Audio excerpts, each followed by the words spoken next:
படுறதுக்காக சாப்பிட்றோம் அப்படின்னா அப்போ உடம்பு எப்போ கேட்குதோ அப்போ தானே கொடுக்கணும். உடம்பு கேட்குறப்ப மட்டும்தான் நம்ம சாப்பாடு கொடுக்குறோமா? இல்லை. நம்மளுடைய சாப்பாட்டு நேரங்கிறது நம்மளுடைய கடிகாரம் தான் டிசைட் பண்ணுது. ஒருத்தருடைய வாட்சும் தான் அல்லது ஆஃபீஸோடைய லன்ச் டைம் பெல் தான் நமக்கு நம்மளுடைய சாப்பாடு எப்போ சாப்பிடணுங்கிறத முடிவு எடுக்குது. ஆனால் நம்ம முன்னோர்கள் என்ன சொல்லியிருக்காங்க?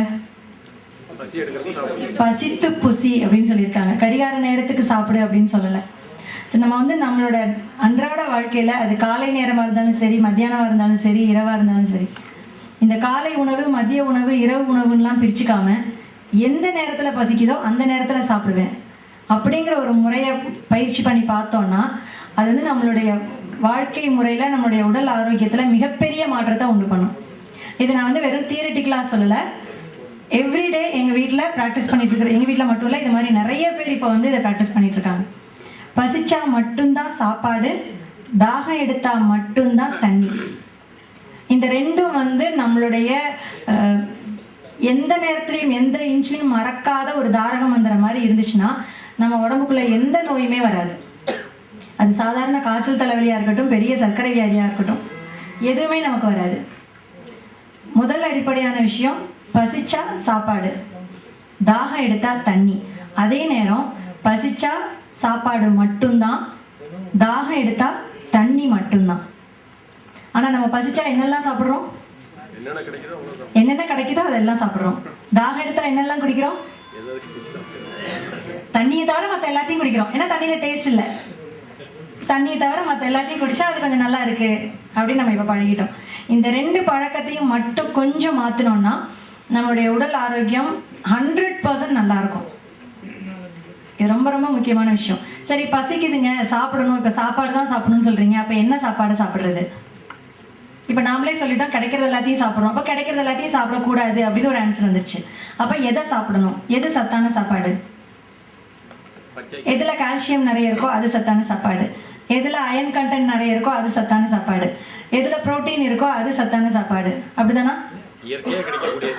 இயற்கையாக கிடைக்கக்கூடியது. அதில் என்னென்ன கண்டென்ட் இருக்குது என்னங்கிறதுலாம் நம்ம அலசி அரைஞ்சி பார்க்க தேவையில்லை. வெளியில் உள்ள உணவில் என்ன சுவை இருக்குது, சரி என்ன சத்து இருக்குது அப்படிங்கிறத தேடி பார்த்து சாப்பிட்றத விடவும் உங்கள் உடம்புக்கிட்ட கேளுங்க. உங்களுக்கு பசி வரும்போது கேட்டு பாருங்க, ஒரு தடவை கேட்டு பாருங்க, இப்போ என்ன சுவையில் சாப்பிடணும் போல் உங்களுக்கு தோணுது அப்படின்னு கேட்டு பாருங்க. நிச்சயமாக உங்கள் உடம்பு அதுக்கு ஆன்சர் பண்ணும். இனிப்பாக ஏதாவது சாப்பிடணும் போல் இருக்குது அப்படின்னு நமக்கு நிறைய தடவை தோணியிருக்கா? புளிப்பா ஏதாவது சாப்பிடணும் போல இருக்கு அப்படின்னு தோணியிருக்கா? உரப்பா சாப்பிடணும் போல இருக்குன்னு தோணியிருக்கா? அந்த சுவை சாதாரண சுவை கிடையாது. சுவை ஜஸ்ட் லைக் தட் ஒரு 6 சுவை இருக்குன்னு நாம சின்ன வயசுலேருந்து பட்டியல் போட்டு இந்த சுவை இதில் இருக்குது, இந்த சுவை இதில் இருக்குது, அதோட அந்த சுவைங்கிற டாபிக் முடிஞ்சு போகிறது இல்லை. ஒரு சுவைக்கும் நம்ம உடம்புடைய ஒரு உறுப்புக்கும் சம்மந்தம் இருக்குது. உங்கள் உடம்புடைய எந்த உறுப்பு வேலை செய்யறதுக்கு ஆற்றல் தேவைப்படுதோ அந்த உறுப்பு உங்ககிட்ட கேட்கும், எனக்கு இந்த சுவை வேணும், எனக்கு இதை சாப்பிடு அப்படின்னு. அப்போ அது எப்போ நமக்கு தெரியும்னா நம்ம உடம்போட பேசும்போது தான் தெரியும். நம்ம எல்லார்கிட்டையும் பேசுகிறோம், சுற்றி இருக்கிறவங்க எல்லார்கிட்டையும் பேசுகிறோம், வீட்டில் இருக்கிறவங்க கிட்ட பேசுகிறோம், நம்ம கூட வேலை செய்கிறவங்க கிட்ட பேசுகிறோம்.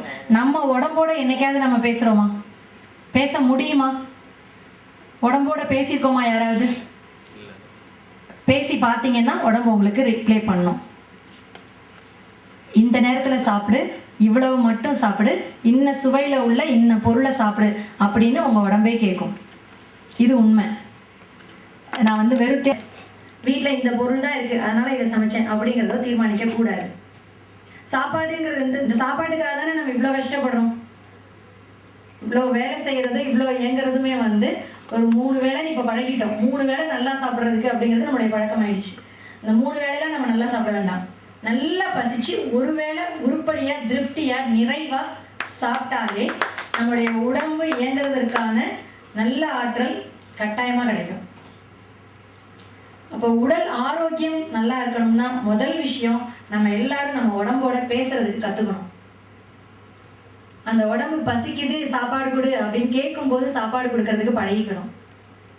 அப்படி கேட்கும்போது கொடுக்கக்கூடிய சாப்பாடு தரமான சாப்பாடா, நல்ல சாப்பாடா, மிக குறிப்பாக அண்டர்லைன் பண்ணி சொல்லணும்னா வீட்டில் தயாரித்த சாப்பாடாக கொடுக்க பழகிக்கணும். வீட்டில் தயாரிக்கிற சாப்பாடு தான், ஆனால் அதோடைய மூலப்பொருட்கள் எல்லாமே வேற ஒரு கம்பெனியில் இருந்து வந்தது. இன்னைக்கு அப்படிதான் நம்ம எல்லாரோட கிச்சனும் இருக்கு, அப்படிதானே? கோதுமை மாவுல இருந்து மிளகாத்தூள் மல்லித்தூள்ல இருந்து எல்லாமே நாம கம்பெனி ஐட்டம்ஸ் தான் வாங்கி யூஸ் பண்றோம். ஆனா நமக்கு முன்னாடி உள்ளவங்க எப்படி பயன்படுத்திட்டு இருந்தாங்க, இன்னைக்கு நம்மளுடைய வேலை சூழல் பணி அதிகமா இருக்கிறதுனால காரணமாகவோ ஏதோ ஒரு காரணத்தை சொல்லிக்கிறோம். பரபரப்பான வாழ்க்கையில இருக்கிறோம், எங்களுக்கு இதுக்கெல்லாம் நேரம் இல்லை, அதனால எல்லாமே பேக்கெட் ஐட்டமா வாங்கிக்கிறோம் அப்படின்னு சொல்லிட்டு. ஆனா அது எல்லாமே ப்ரிசர்வேட்டிவ் சேர்த்தது, என்னைக்கு செஞ்சதுன்னு தெரியாது, எவ்வளவு சுத்தமா செஞ்சதுன்னு தெரியாது. உணவுங்கிறது வெறும் 4 பொருட்களுடைய கலவை ஏற்றி இறக்குறதுல மட்டுமே உங்களுக்கு சுவை வந்துடாது. அதை செய்யற ஆளுடைய மக்கரையையும் சேர்த்து அதில் போட்டு சமைக்கிறாங்க. எல்லா பொருட்களையும் மூலப்பொருட்களையும் தயாரித்து செய்யப்படுற பொருட்களை வச்சு செஞ்சோன்னா இன்னும் சிறப்பாக இருக்கும். அடுத்ததாக நாங்கள் தாகம் எடுத்தால் தண்ணி அப்படின்னு ஒரு விஷயம் சொன்னேன். தாகம் எடுக்கும்போது நம்ம நிறையா கூல்ட்ரிங்க்ஸை குடித்து பழகிட்டோம். இப்போ அதை கொஞ்சம் தவிர்த்துட்டு தண்ணி கொடுக்கறதுக்கு மாதிரியான சத்தை ஒரு உணவு ஒரு சாப்பாட்டு வேளையில் எவ்வளவு சத்து கொடுக்குமோ அதுக்கு ஈக்குவலான சத்தை ஒரு தண்ணி கொடுக்குது. நம்ம உடம்புடைய கழிவுகளை சுத்தம் பண்ணுறதுல, கழிவுகளை நீக்கிறதுல நம்ம உள்ள அனுப்புகிற தண்ணிக்கு மிக முக்கியமான பங்கு இருக்குது. இன்னைக்கு என் பையன் கூட ஸ்கூலுக்கு எடுத்துகிட்டு போகிற வாட்டர் பாட்டில் அப்படியே திருப்பி கொண்டு வரான். இன்னைக்கு காலையில் கூட நான் சத்தம் போட்டேன், தண்ணியே குடிக்கிறது இல்லையாடா, உனக்கு தண்ணி தாகமே எடுக்கிறது இல்லையா அப்படின்னு. இப்போ தாகம் எடுத்தாலும் ஒன்று அலட்சியப்படுத்துகிறோம் அல்லது வேற எதையாவது குடிக்கிறோம். லிக்விடாக இருந்தால் அது எல்லாமே தண்ணிக்கான இதை கொடுத்துரும் அப்படின்னு நினைக்கிறோம். அது ரொம்ப தப்பு. தாகத்தை தண்ணியால் மட்டும்தான் தீர்க்க முடியும், பசியை உணவால் மட்டும்தான் தீர்க்க முடியும்.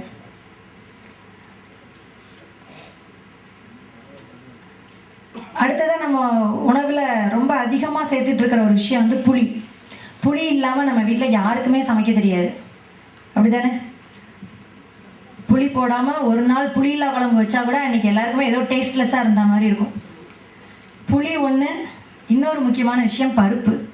இந்த ரெண்டையும் தவிர்த்துட்டு நம்ம யார் வீடுகள்லேயும் சமையல் இருக்காது. ஒன்று புளி இருக்கும், இல்லைன்னா பருப்பு இருக்கும், அல்லது ரெண்டுமே இருக்கும்.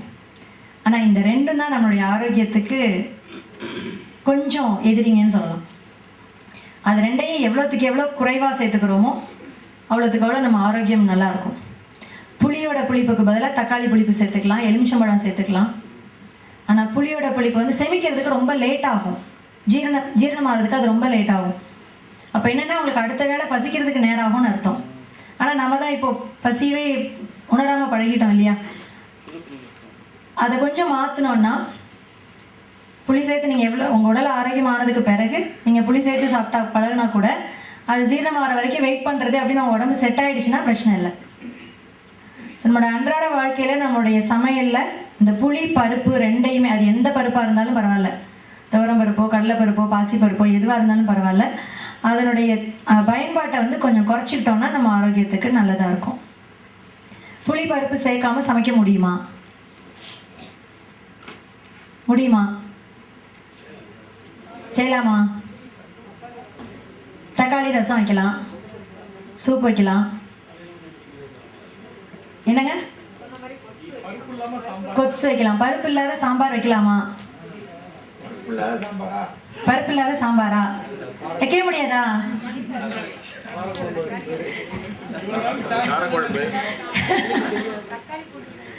தக்காளி போட்டுக்கலாம் பருப்புக்கு பதிலா,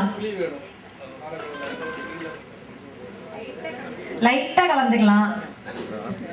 பருப்பை போடாம சாம்பாருக்கான எல்லா கண்டென்ட்டும் போட்டு பருப்பு மட்டும் போடாம தேங்காய் பூண்டு ஜீரகம் வெங்காயம் 4ஐயும் அரைச்சி போட்டு குழம்பு வச்சிங்கன்னா சாம்பாரா அது வேற எந்த குழம்பான்னு கண்டே பிடிக்க முடியாது. வேணா வீட்டில் ட்ரை பண்ணி பாருங்க.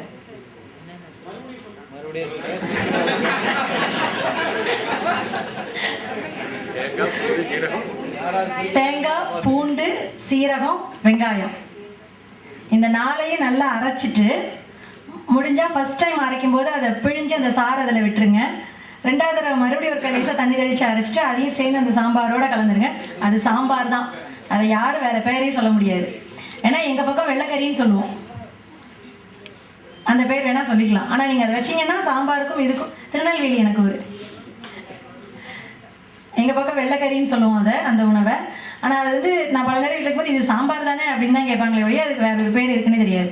ஸோ இந்த ரொம்ப ஒரு மாதிரி உங்களுக்கு கேஸ்ட்ரிக் இருக்கிற மாதிரி இருக்குது, பருப்பு சேர்த்துக்க வேண்டாம்னு உங்கள் உடம்பு சொல்லுது அப்படின்னு நீங்கள் ஃபீல் பண்ணிங்கன்னா, ஆனால் சாம்பாரும் சாப்பிடணும், சாம்பார் சாப்பிட்டா தான் சாப்பாடு சாப்பிட்ட திருப்தியே வருது அப்படின்னு பழகியிருக்கோம் அப்படின்னு நினச்சாலும் இந்த மாதிரியான ஒரு குழம்பை நீங்கள் வச்சு சாப்பிட்டுக்கலாம். இது ஒரு ஹிண்ட். இன்னொன்று வந்து நம்ம எந்த அளவுக்கு குழம்புகளுக்கு பழகிட்டோன்னா, இப்போ தான் சொன்னோம் இல்லையா, புளியும் சேர்க்காம குழம்பு வைக்க முடியாது, பருப்பும் சேர்க்காம குழம்பு வைக்க முடியாது. ஆனால் குழம்பு ஊற்றி சாப்பிட்டா தான் சாப்பாடாது. குழம்புக்கு பதிலாக வேறு என்னென்னலாம் சேர்க்கலாம்? பொடி சேர்த்துக்கலாம். என்னென்ன பொடியெல்லாம் சேர்த்துக்கலாம்? பருப்பு பொடி, கருவேப்பிலை பொடி, புதினா பொடி, கொத்தமல்லி பொடி.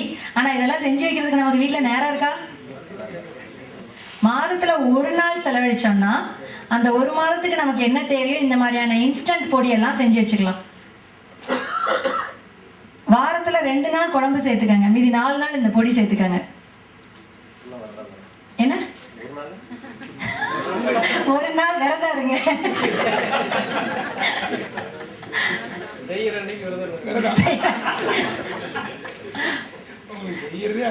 ரொம்ப இன்ஸ்டன்டா ஒரு பொடி செய்யறது. பொட்டுக்கடலை பொடி செய்வீங்களாமா வீட்டில்?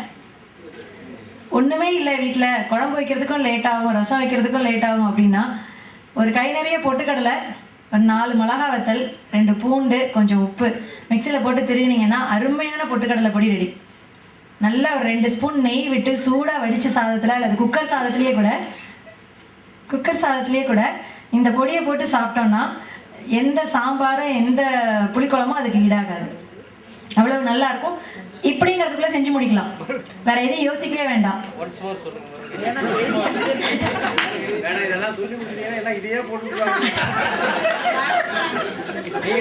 இல்ல, நீங்க இதை டெய்லி இதை சாப்பிட்டா கூட நல்லதுதான்.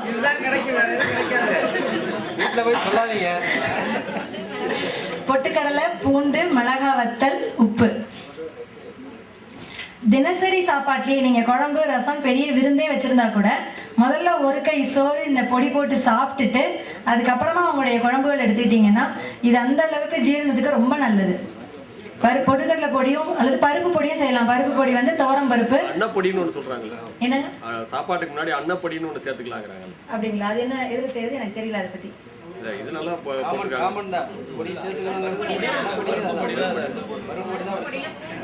பருப்பு துவரம் பருப்பை நல்லா கொஞ்சம் எண்ணெய் விட்டு நல்லா செவக்க வறுத்துட்டு அதோட மிளகா வத்தலையும் தனியா வறுத்துட்டு எல்லாத்தையும் சேர்த்து அரைச்சி வச்சிட வேண்டியதான். இது பருப்பு பொடி. இந்த மாதிரி ஏதாவது ஒரு பொடியை வந்து ஸ்டாக் வச்சுட்டு முதல்ல ஒரு உருண்டை இந்த பொடி போட்டு சாப்பிட்டுக்கங்க. அதுக்கப்புறமா அவங்களுடைய வீட்டில் இருக்கிற குழம்பு ஊற்றி சாப்பிட்டுக்கங்க. சாப்பாடும் நிறைய இழுக்கும், நல்லா சீக்கிரம் ஜீரணமும் ஆகும். எங்கள் வீட்டில் எப்போதுமே பருப்பு பொடி இருக்கும், பொட்டுக்கடலை பொடி இருக்கும், கருவேப்பிலை பொடி இருக்கும். அது போக வீட்டில் குழம்பும் இருக்கும். என்னைக்காவது அவசரத்துக்கு பயன்படுத்த முடியாத நேரத்துக்கு, செய்ய முடியாத நேரத்துக்கு இதுவே வந்து இன்ஸ்டண்ட்டான ரெசிபியாக பையனுக்கு ஸ்கூலுக்கும் போகும், வீட்லேயும் இருக்கும். அது வந்து என்னென்னா, நீங்கள் எப்படி நம்ம இப்போது எல்லாத்துலேயும் இன்ஸ்டன்ட் புளியோதரை மிக்ஸு, இன்ஸ்டன்ட் லெமன் மிக்ஸ் எல்லாமே இன்ஸ்டண்ட்டாக வந்துட்டு இருக்கு. அந்த மாதிரியான இன்ஸ்டன்ட் யூஸ் பண்ணுறதுக்கு பதிலாக நம்ம வீட்டிலே இந்த மாதிரியான பொடி வகைகள் தயாரித்து வச்சுக்கிட்டோம்னா நமக்கு வேலை நேரத்துக்கு அல்லது நம்மளுடைய சோர்வு நேரத்துக்கோ கூட இது ரொம்ப உதவியாக இருக்கும். அடுத்தது வந்து நம்ம எல்லாருமே காலையில் எழுந்திரிச்ச உடனே முதல்ல என்ன பண்ணுறோம்? காஃபி குடிக்கிறோம். காஃபி இல்லைன்னா நம்மளுக்கு பல பேருக்கு வேலையே ஓடாது, அன்னைக்கு பொழுது விடிஞ்ச மாதிரியே இருக்காது. அந்த அளவுக்கு நம்ம எல்லாருமே காஃபி அல்லது டீக்கு அடிக்ட் ஆகிட்டோம். ஆனால் அதுதான் நம்மளுடைய வயிறை மந்தமாக்குற முதல் பொருள். பால் வந்து ஜீரணமாகிறதுக்கு ரொம்ப ரொம்ப நேரம் ஆகும். பாலை நம்ம நிறுத்தினோம்னா அல்லது கொஞ்சம் தவிர்த்தோம்னா கொஞ்ச நாளைக்கு நம்முடைய உடம்பு ஜீரண சக்தியெல்லாம் இம்ப்ரூவ் ஆகிற வரைக்கும் அது வந்து ரொம்ப நல்ல ரிசல்ட்டை கொடுக்கும். பாலுக்கு பதிலாக அப்போ என்ன குடிக்கலாம்? சுக்கு டெய்லி சேர்க்கக்கூடாது, அது மருந்து பொருள். அது உங்களுக்கு என்னைக்கு தேவைப்படுதோ அன்றைக்கி சேர்க்கலாம். ஒரு தலைவலி இருக்குது, ஒரு சோர்வு இருக்குது, ஒரு எனர்ஜி தேவைப்படுது அப்படிங்கிற நேரத்தில் நீங்கள் சுக்கு போட்டு குடிக்கலாம். வீட்டில் செம்பருத்தி பூ இருந்துச்சுன்னா அந்த செம்பருத்தி பூ 2 பறித்து போட்டு தண்ணி சுட வச்சு அந்த செம்பருத்தி பூவை போட்டு அதில் நாட்டு சக்கரை போட்டு டீ குடிக்கலாம். துளசி இருந்துச்சுன்னா துளசியை போட்டு டீ குடிக்கலாம். வெறும் தேயிலை போட்டு போடுறது மட்டும்தான் டீ கிடையாது, பால் ஊற்றுனாதான் டீ அப்படின்னு கிடையாது. நம்ம உடம்புக்கு ஒரு எனர்ஜி வேணும். 2வது முக்கியமான விஷயம், நம்ம காலையில் எல்லாரும் காஃபி குடிக்கிறதுக்கு பழகிருக்கிறது நம்மளுடைய கழிவு நீக்கத்துக்காக தான் பழகியிருக்கோம். மலம் கழிக்கிறதுக்கு அது கொஞ்சம் சுலபமாக இருக்கும் அப்படின்னு நினச்சிட்டு இருக்கிறோம். அதுக்காக தான் எல்லாரும் மலம் விளக்கிய அந்த காஃபியோ டீயோ பயன்படும் அப்படின்னு நினச்சிட்டு தான் காலையில் எல்லாரும் அதை குடிச்சிட்டு இருக்கோம். ஏதாவது ஒன்று சூடாக உள்ளே போனால் கூட அங்கே வேலை நடக்கும். காஃபி போனால் தான் வேலை நடக்கும். நாங்கள் யாரும் ஸ்ட்ரைக் பண்ணல. நீங்கள் ட்ரை பண்ணி பாருங்க வேணாம். டீயில் நிறைய வெரைட்டிஸ் இருக்குது. ஓமவல்லி இலை வீட்டில் இருந்துச்சுன்னா வெறும் ஓமவல்லி இலை போட்டு டீ வைக்கலாம், துளசி போட்டு டீ வைக்கலாம், செம்பருத்தி பூ போட்டு டீ வைக்கலாம், ஆவாரம்பூ தி பெஸ்ட், ஆவாரம்பூ அல்லது ஆவாரம்பூ இலை அது போட்டு டீ வைக்கலாம். இது மாதிரி ஏதாவது ஒரு வாசனை பொருள் உங்கள் மூலிகை பொருள் உங்கள் வீட்டில் இருந்துச்சுன்னா அதை போட்டு டீ வைக்கலாம். ஐயா நேத்திக்கு வகுப்பில் கூட ரொம்ப சிம்பிளாக அருகம்புல் வளர்க்குறது எப்படி வீட்டில் அப்படின்னு சொல்லி கொடுத்தாரு. அருகம்புல் கூட சாறு எடுத்து குடிக்கலாம் காலையில். இந்த மாதிரியான திரவ உணவு உங்களுடைய வயிற்றுக்குள்ள காலையில் உள்ள போகிறச்ச வயிறு வந்து க்ளீன் ஆகிறதுக்கு ஒரு முக்கியமான உந்துதலாக இருக்கும். வயிறு காலையில் சுத்தமானால் தான் உங்களுக்கு அன்னைக்கான முழு நாளுக்கும் தேவையான வேலைகளுக்கான ஆற்றல் உங்களுக்கு பசி மூலமாக கிடைக்கப்படும். அதனால காலையில் அந்த ஒரு பழக்கத்தை பாலை கூடுமான வரைக்கும் தவிர்த்துட்டு வேற ஏதாவது ஒன்று மாற்றி ட்ரை பண்ணி பார்க்கலாம். இன்னொன்று நம்ம எல்லாரும் பயன்படுத்திட்டு இருக்கிற பொருள் வந்து என்னதுங்க? நீங்கள் தான்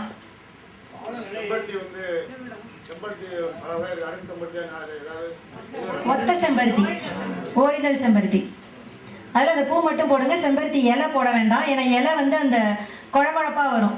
அதில் ஒரு ஸ்டிக்கினஸ், அந்த பசத்தன்மை இருக்கும். அது வந்து நீங்கள் வெந்நீரில் போடும்போது ரொம்ப மோசமாயிடும், மாதிரி குழப்பழன்னு வரும். அது நமக்கு குடிக்கிறதுக்கே பிடிக்காது. அதனால் இலை போட வேண்டாம், பூ மட்டும் போட்டுக்கலாம். அதெல்லாம் போடும்போது என்னென்னா நீங்கள் கொதிக்க விடக்கூடாது.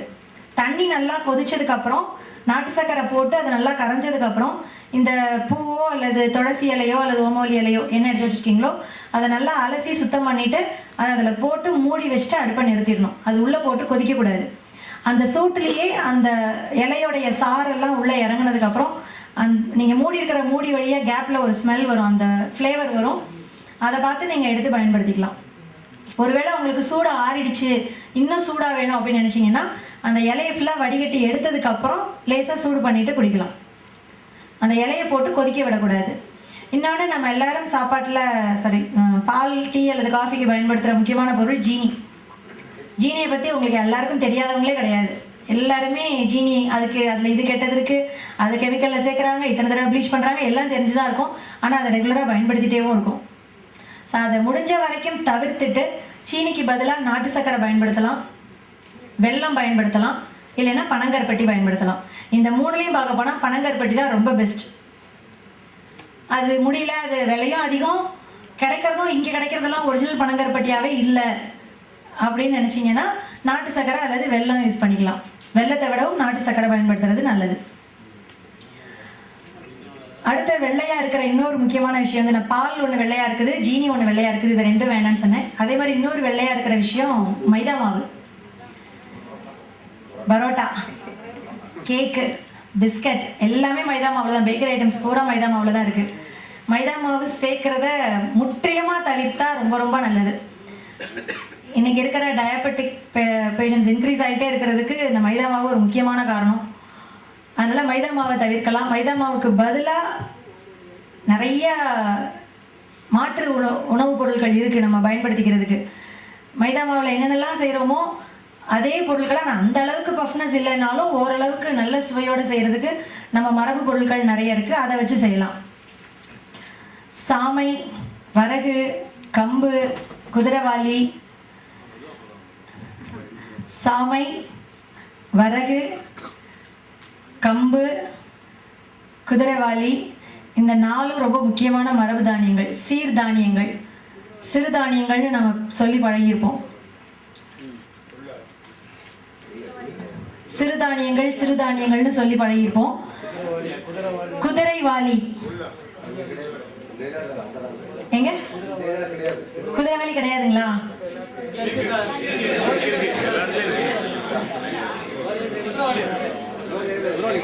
எங்கங்க?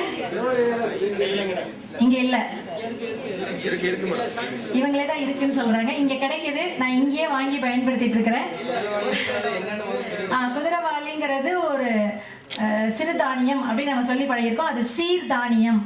அந்த தானியங்கள் எல்லாமே உடம்ப சீராக்கக்கூடியவை அப்படின்றதுனால அதுக்கு சீர்தானியங்கள் அப்படின்னு சொல்றது அது சரியா இருக்கும். தெனை, பனிவரகு, அதில் நிறைய இருக்கு. நம்ம ரொம்ப இப்போ அடிப்படையாக பயன்படுத்தி இப்போ ஓரளவுக்கு இதெல்லாம் புழக்கத்தில் வந்துருச்சுன்றதுனால இந்த நாளையும் சொன்னேன் நான். இந்த சீர்தானியங்களையும் நம்மளுடைய அன்றாட உணவில் சேர்க்க பழகிட்டோம்னா நம்மளுடைய உணவுக்கு வந்து நிறைய வெரைட்டிஸ் கிடைச்சிடும். இப்போ என்ன சொன்னீங்க, எல்லாருமே புளி இல்லைன்னா சாப்பிட முடியாது, பருப்பு இல்லைன்னா சமைக்க முடியாதுன்னு தான் சொன்னீங்க. ஆனால் இந்த மாதிரியான சீர்தானிய உணவுகளுக்கு நம்ம பழகணும்னா செய்யறதுக்கு நமக்கு டைம் தான் இருக்காது. அவ்வளோ வெரைட்டி ஆஃப் ஃபுட் இருக்கும். ஒரே பொடியை கட்டாயமாக வைக்க மாட்டாங்க இந்த இதெல்லாம் பழகிட்டாங்கன்னா. சாம கஞ்சி ஒரு நாள், தெனை பொங்கல் ஒரு நாள், வரகு இடியாப்பம் ஒரு நாள் இப்படின்னு பழகணும்னா நம்ம கிட்ட இருக்கிறது மாதிரியான ஃபுட் வெரைட்டி உலகத்தில் வேற எவன்ட்டையுமே கிடையாது. உண்மையிலேயே நம்மெல்லாம் சாப்பிட்றதுக்குன்னே ஸ்பெஷலிஸ்ட்.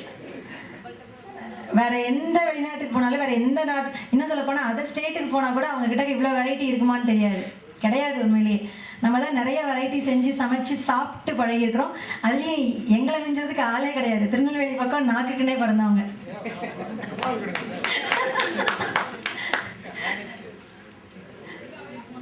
அந்த பக்கம் அவ்வளோ வெரைட்டியாக சமைப்பாங்க, அதனால சொன்னேன்.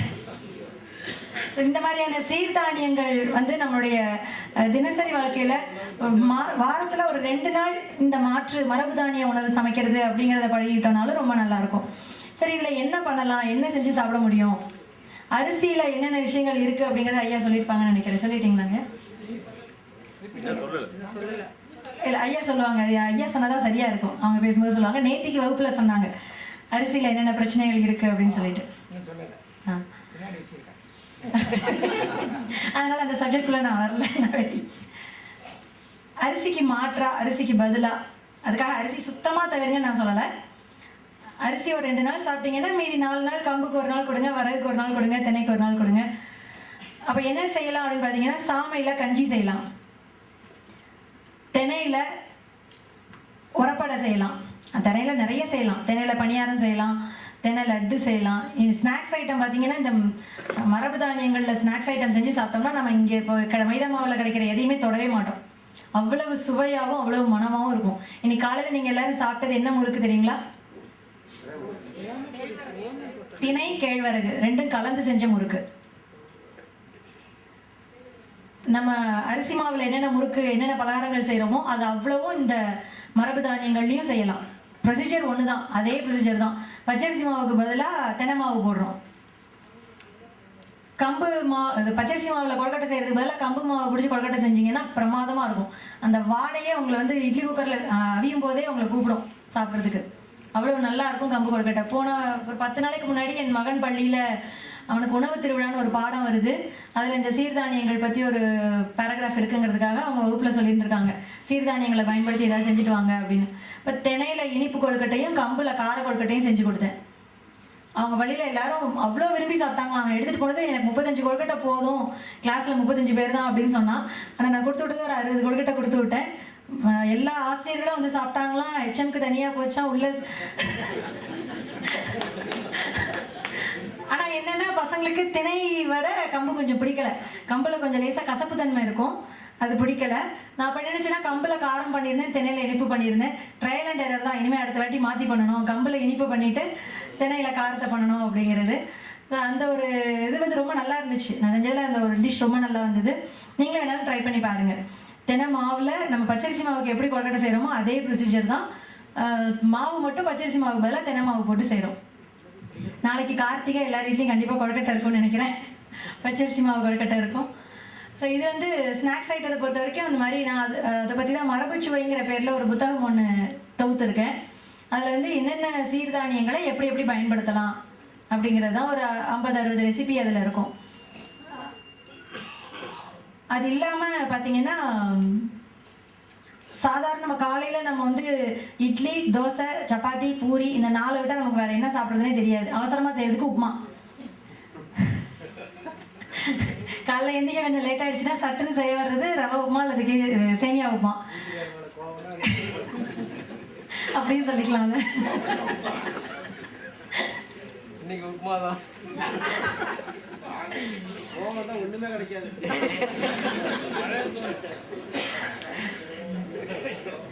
பழைய சோறு உண்மையிலேயே ரொம்ப நல்ல உணவு. ஃப்ரிட்ஜுக்குள்ள வச்சு எடுத்து திரும்ப ரீஹீட் பண்ணி சாப்பிட்டா அது பழைய சோறு கான்செப்ட்குள்ளேயே வராது. எங்கள் இதில் வந்து எங்கள் பண்ணையில் பயிற்சி வகுப்பு நடத்துவோம் ரெகுலர் இன்டர்வெல்ல. அதுக்கு வந்து பார்த்திங்கன்னா முதல் நாள் சாயந்தரமே சோறு தனியாக வடித்து வச்சு ஆற விட்டு தண்ணி ஊற்றி வச்சு மறுநாள் காலையில் பழைய சோறு தான் கொடுப்போம் எல்லாருக்கும்.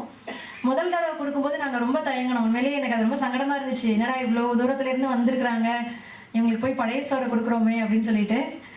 ஆனால் உண்மையை சொல்லணுன்னா ஃபஸ்ட்டு காலியானது என்னோட பழைய சோறு ட்ரம் தான் காலியானுச்சு. ரொம்ப ஆச்சரியமாக இருந்துச்சு எனக்கு அதை பார்க்குறச்ச. சரி, இப்படி பழைய சோறு கிடைக்காதவங்களாவா இருக்கிறோம் அப்படின்னு சொல்லிட்டு அதுக்கு சின்ன வெங்காயம் உரிச்சு வச்சுருந்தோம், மாங்காய் வத்தல் வச்சுருந்தோம், சைட் டிஷ், அப்புறம் கொத்தவரங்காய் வத்தல் வச்சுருந்தோம். இது எல்லாத்தையும் பார்க்குறச்ச அதுதான் ஃபஸ்ட்டு காலியாச்சு. இது ஒருவேளை எடுக்குதா என்னன்னு தெரியலையே அப்படின்றதுக்காக தனியாக நாங்கள் திணை பொங்கலும் செஞ்சு வச்சுருந்தோம். ஆனால் அது அப்படியே தான் இருந்துச்சு. அதை மத்தியானத்துக்கு ஒரு இருக்கா எல்லாருக்கும் வச்சுக்கிட்டோம். பழைய சோறு தான் சீக்கிரம் காலியானுச்சு. அளவுக்கு பழைய சோறு வந்து இன்னைக்கு சொல்கிறாங்க, அமெரிக்காவில் ஆராய்ச்சி பண்ணியிருக்காங்க, ஆராய்ச்சி முடிவுகள் இதெல்லாம் சொல்லுது பழைய சோறில் இவ்வளோ நுண்ணுயிரிகள் ஃபார்ம் ஆகுதான், அந்த நுண்ணுயிரி வயிற்றுக்கு இவ்வளோ நல்லது பண்ணுதான்னு. எதுவே நமக்கு வந்து வெளிநாட்டிலேருந்து கண்டுபிடிச்சி சொன்னால் தான் அக்செப்ட் பண்ணிக்குவோம். நம்ம தாத்தா சொன்னாங்க பழைய சோறு குடிக்க சொல்லி அப்படின்னு சொன்னால் நமக்கு அது நான் உண்மையை ஒத்துக்கிறேன். நான் சின்ன பிள்ளையில பழைய சோறு தொடவே மாட்டேன். இன்னைக்கு எங்கள் அம்மா சொல்கிறாங்க இப்போ புதுசாக கண்டுபிடிச்ச மாதிரி பேசிகிட்டு இருக்கிறா அப்படின்னு. நான் சின்ன பிள்ளைல சோறில் தண்ணி விட்டால் தொடவே மாட்டேன். அன்னைக்கு பட்டினியாக வேணாலும் படுக்கிறேன் வழியே தண்ணி சோறு சாப்பிட மாட்டேன் அப்படின்னு தான் சொல்லி பழகிருக்கேன். ஆனால் இப்போ அதை அனுபவிச்சதுக்கு பிறகு அதில் எவ்வளோ நன்மைகள் இருக்குன்னு நம்ம தெரிஞ்சதுக்கப்புறம் அதை நான் பகிர்ந்துக்கணும் அப்படின்றதுக்காக தான் இதை சொன்னேன். அடுத்தது வந்து ஓகே, ஏதாவது சந்தேகங்கள் இருந்தால் கேட்டுடலாம். க்ரீன் டீ சாப்பிடலாங்க, காலையில் சாப்பிடலாம், நல்லா சாப்பிடலாம். க்ரீன் டீ பால் சேர்க்காம நீங்கள் எது சாப்பிட்டாலும் பரவாயில்ல. சொல்லுங்க. நான்வெஜ் சாப்பிட்றவங்களுக்கு ஒன்றுமே சொல்லி நான்வெஜ் இல்லை, அதை சாப்பிடாத நான் சொல்ல, நான் சாப்பிடாம இருக்கணும். நானே சாப்பிட்டேன். நான்வெஜ் ப்ரிப்பரேஷன் வந்து நம்ம இப்போ பண்ணிட்டு இருக்கிறது மாதிரி நிறைய மசாலா அதெல்லாம் சேர்த்து பண்ணுறதை விடவும் ரொம்ப சிம்பிளாக பண்ணினீங்கன்னா, ஈஸியாக டைஜஸ்ட் ஆகிற மாதிரி பண்ணிங்கன்னா நீங்கள் எவ்வளோ வேணால் சாப்பிட்லாம். இன்றைக்கி நம்ம என்ன பண்ணுறோன்னா, ரொம்ப எளிதாக கடையில் கிடைக்கிது சிக்கன் மசாலா, மீன் மசாலா, பிரியாணி மசாலா எல்லாமே பேக்கெட்டில் இருக்கிறத வாங்கி கட் பண்ணி தூவி விடுறதோட நம்ம மசாலா ப்ரிப்பரேஷன் முடிஞ்சிருச்சுன்னு நினைக்கிறோம். ஆனால் நம்ம பண்ணுறதுக்கும் ஊர்களில் கிராமங்களில் மக்கள் பண்ணுறதுக்கும் என்ன வித்தியாசம்னா, அவங்க அரைச்சி வைப்பாங்க. இப்போ அவங்களுமே மிக்சியில் தான் அரைக்கிறாங்க, அது வேறு விஷயம். ஆனால் கைட்டு அரைச்சி வைக்கிறதெல்லாம் இப்போ நம்மளால் நினச்சி கூட பார்க்க முடியல இன்றைக்கி இருக்கிற வேலைப்பழுவில். இலவசமாக மிக்சி வேறு கொடுத்தாச்சு. அதனால் இப்போ நம்ம வந்து அந்த மசாலா பொருட்களை நம்ம வீட்லேயே தயாரிச்சுட்டு அந்த மசாலாவை பயன்படுத்தி நாட்டுக்கோழி சூப் வைக்கலாம். சிக்கன்லாம் வந்து நாங்கள் எங்கள் வீட்டில் பிராய்லர் என் பையனுக்காக தவிர்க்க முடியாமல் இப்போ வாங்கிட்டு இருக்கோம். பசங்களுக்கு அதுதான் பிடிச்சிருக்கு அப்படின்றதுனால பிராய்லர் சிக்கன் கூடுமான வரைக்கும் தவிர்க்கிறது நல்லது. நாட்டுக்கோழி நல்லா சாப்பிடலாம், மட்டன் சாப்பிடலாம், மீன் ரொம்ப ரொம்ப நல்லது. ஆனால் மீன் சேர்க்கும்போது பால் உணவுகள் எதுவுமே சேர்க்காமல் இருக்கிறது நல்லது. பால், மோர், தயிர் அது எதுவுமே சேர்க்கக்கூடாது. மீன் சேர்க்கும்போது ஃபுட் பாய்சன் ஆகிடும். மற்றபடி அசைவ உணவு தயாரிப்பை பொறுத்த வரைக்கும் எங்கள் வீட்டில் ரொம்ப ஹெவியாக இருக்காது. தேங்காய் அரைச்சி ஊற்றி புளி நிறைய ஊற்றி, என்ன சொல்ல போனால் நான் கோழி குழம்புக்கு கூட புளி சேர்க்க மாட்டேன். தக்காளி பழம் தான் கூடுதலாக போடுவேன், புளி சேர்க்கறதில்ல, தேங்காய் அரைச்சி ஊற்றுறதில்ல. அது ஒரு நீங்கள் வந்து கெட்டியாக இருக்கணும் குழம்புங்கிறது அப்படின்னு நினச்சி நம்ம அதை வந்து கெட்டிப்படுத்துறதுக்கான வேலையில தான் பார்த்துட்ருப்போம். எவ்வளோத்துக்கான நீங்கள் ஊர்களெல்லாம் போய் பார்த்தீங்கன்னா குழம்பு தண்ணியாக தான் இருக்கும், தண்ணி குழம்புனே சொல்லுவாங்க. அந்த மாதிரி நீங்கள் கோழி குழம்போ அல்லது மட்டனோ வந்து தண்ணி குழம்பா வச்சு சாப்பிட்டீங்கன்னா ஈஸியாக டைஜஸ்ட் ஆகும். அடுத்த வேலை சீக்கிரம் சாப்பிடலாம், அவ்வளோதான். வேற கேள்விகள் ஏதாவது? முருங்கைக்கீரை சூப்புங்களா? முருங்கைக்கீரை நல்லா ஆஞ்சி வச்சுக்கோங்க, சுத்தம் பண்ணிட்டு. ரொம்ப இலையா ஆயணும்னு கிடையாது, 1-2 குச்சி அந்த இதோட சேர்த்து ஆஞ்சிக்கலாம். பூ இருந்தால் நிறைய எடுத்து வச்சுக்கலாம்.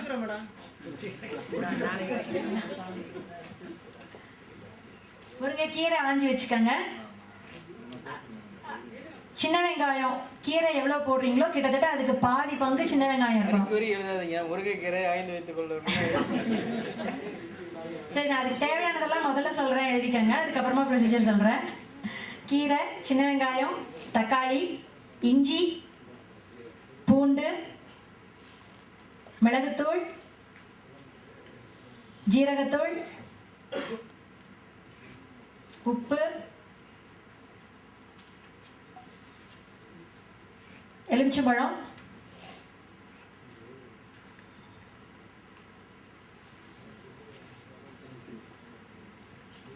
அவ்வளோதான்.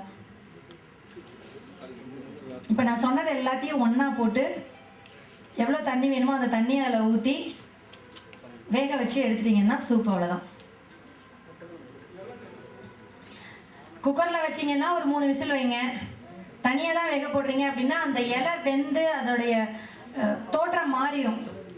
இலை பூரா சுருங்கி அதோட கலர் மாறி கீரை நல்லா வெந்துருச்சுனாலே போதும்.